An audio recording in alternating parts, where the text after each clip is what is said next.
انہوں نے جو ہے اپنے باپ کے ساتھ ہم بستری کی، لیکن وہ کوئی یہ نہیں تھا کہ اس نے شراب پی کر خود اپنی بیٹیوں کے ساتھ ہم بستری کی، ایسا کچھ بھی نہیں ہے۔ بزرگ لوط نے کوئی ہم بستری نہیں کی، ان کی بیٹیوں نے اپنے باپ کے ساتھ جو ہے وہ اس کو جو ہے وہ ہم بستری کیا، لیکن وہ بھی اس کی بھی جو ریزن ہے وہ کہیں پر بھی ایسا نہیں ہے کہ وہ بزرگ لوط نے جو ہے وہ کیا شرابی ہے، یا کسی اور نبی کو بتایا ہو کہ وہ شرابی ہے، ایسی کوئی بات نہیں کی۔ دیکھیں بائبل مقدس نے سچائی بیان کیا، جس خواہ کوئی عام آدمی ہے، خواہ کوئی راست باز ہے، خواہ کوئی انبیاء علیہ السلام ہے، جس کی زندگی میں جیسا جو کردار تھا ویسا اس نے ریٹن خدا نے جو ہے وہ قلم بند کروا لیا پاک نبیوں کے وسیلہ سے۔ تو یہ ہمارے لیے اگر کسی کی کوئی بات لکھی ہوئی ہے مثال کے طور پر، ہم تو اس کو برا نہیں سمجھتے، تو اگر کسی کے بارے میں بھی کوئی ایسی بات لکھی ہوئی ہے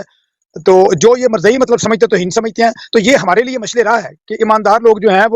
وہ دیکھتے ہیں ہم کہ کیسے کیسے ماحول سے گزرے، کیسے کیسے واقعات ان کی زندگی پر آئے، کیسے کیسے مشکل وقت ان کی زندگی میں آئے، کیسے کیسے وہ خدا کے ساتھ مضبوط ہوئے، اور کیسے وہ مطلب جو ہے وہ خدا سے پیچھے ہٹے۔ تو جو جس بندے نے جو کیا بائبل نے وہی لکھا ہے، بائبل نے کوئی جھوٹ نہیں لکھا، بائبل مقدس نے کوئی کسی انبیاء کی توہین نہیں کی، بائبل مقدس نے کہیں پر یہ مینشن نہیں کیا کہ خداوند یسوع مسیح نے شراب پی ہے۔ یہ تو مرزا قادیانی کی خود کتابیں اپنی بتاتی ہیں، کوکو وائن کا شوقین تھا، وہ خود کہتا تھا کہ جو میں ننگا دل کرتا ہے میں کپڑے اتار کے ننگا پھروں۔ اچھا اس کی کوئی نبوت سچی نہیں ہے،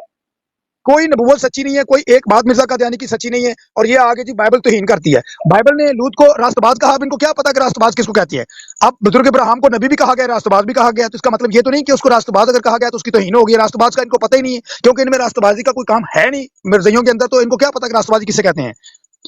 تو جتنے انبیاء ہیں، مثال کے طور پر بزرگ ایلیا کو راست باز کہا گیا، کئی مقدس اور انبیاء ہیں جن کو راست باز کہا گیا، تو اس کا مطلب یہ نہیں کہ ان کو راست باز کہا گیا ہے۔ اگر ہم سیموئیل کی کتاب پڑھیں تو اس کے 9ویں چیپٹر میں اگر دیکھیں تو انبیاء کو یعنی نبی کو نبی کہنے سے پہلے بھی ایک لفظ سے پکارا جاتا تھا، وہ تھا غیبین،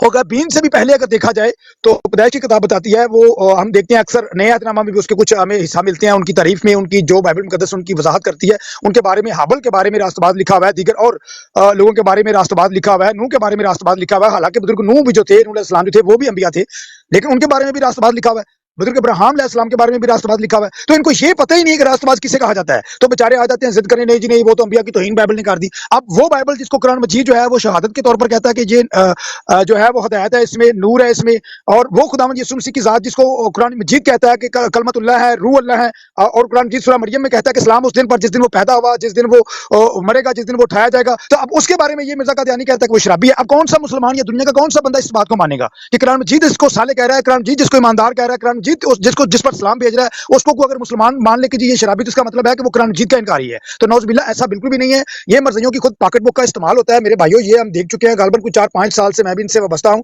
اور یہ ساری میں سمجھتا ہوں کریڈیبلٹی جو ہے وہ جوزف بھائی کو جاتی ہے، کیونکہ ہم تو جو ہے وہ مطلب ظاہر سی بات ہے اپنے دین کے اندر ہی جو ہے وہ خدمت کر رہے تھے، لیکن انہوں نے کہا کہ یہ لوگ جو ہے وہ مطلب بائبل مقدس کے بارے میں بڑے برے خیالات رکھتے ہیں، اور انہوں نے جھوٹ لکھ کر مرزا قادیانی نے بہت بدتمیزیاں کی ہیں، اور ان کو جو ہے وہ جواب دینا چاہیے۔ تو یہ ساری چیزیں جو ہے میں سمجھتا ہوں ان میں جوزف بھائی کا بہت بڑا ہاتھ ہے۔ تو آج بھی خدا کا شکر ہے ان کے ساتھ میں سمجھتا ہوں کوئی بندہ بات نہیں کر سکتا، تو یہ صرف ایک بہانہ ہوتا ہے، انہوں نے بھاگنا تھا وہ بھاگ گئے۔ کہیں جگہ پر بھی کوئی بندہ، جتنے لوگ یہاں پہ سن رہے ہیں، جتنے نیچے بھی کمنٹس کر رہے ہیں، کوئی بندہ بائبل میں ایک حوالہ یہاں پہ مینشن کر دے یسوع مسیح نے شراب پیا تو میں 1 لاکھ روپیہ دینے کو تیار ہوں، اور جس مذہب میں وہ کہتا ہے اس مذہب میں جانے کے لیے تیار ہوں، ایز اے پاسٹر ہوتے ہوئے یہ میں دعویٰ کر رہا ہوں۔